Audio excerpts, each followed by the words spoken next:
కీర్తనల గ్రంథము 33వ అధ్యాయం. స్తుతి చేయుట యథార్థవంతులకు శోభస్కరము. సితారాతో యెహోవాను స్తుతించుడి.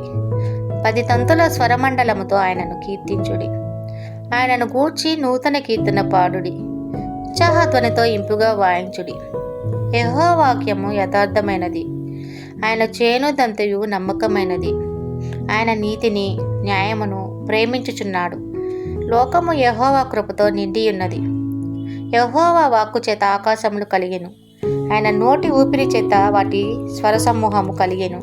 సముద్ర జలములకు రాశిగా కూర్చువాడు ఆయనే. అగాధ జలములను కోట్లలో కూర్చువాడు ఆయనే. లోకులందరూ యెహోవా యందు భయభక్తులు నిలుపవలెను. భూలోక నివాసులందరూ ఆయనకు వెరవవలెను. ఆయన మాట సెలవీయగా దాని ప్రకారమాయెను.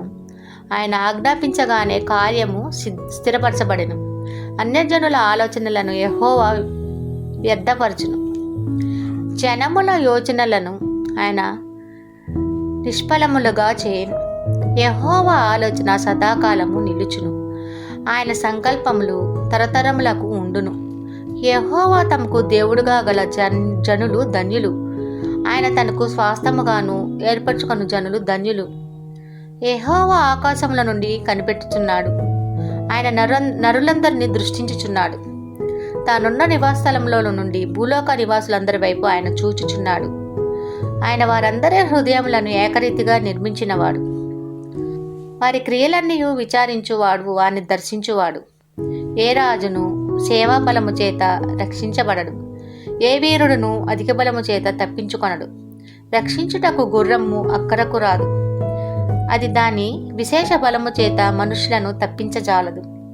వారి ప్రాణమును మరణం నుండి తప్పించుటకును, కరువులో వారిని సజీవులుగా కాపాడుటకును యెహోవా దృష్టి ఆయన యందు భయభక్తులు గల వారి మీదను, ఆయన కృప కొరకు కనిపెట్టు వారి మీదను నిలుచుచున్నది.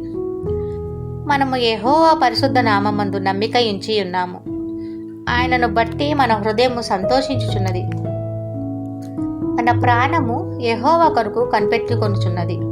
ఆయనే మనకు సహాయమును మనకు కేడమునై ఉన్నాడు. యెహోవా, మేము నీ కొరకు కనిపెట్టుచున్నాము. నీ కృప మా మీద నుండునుగాక. ఆమీన్.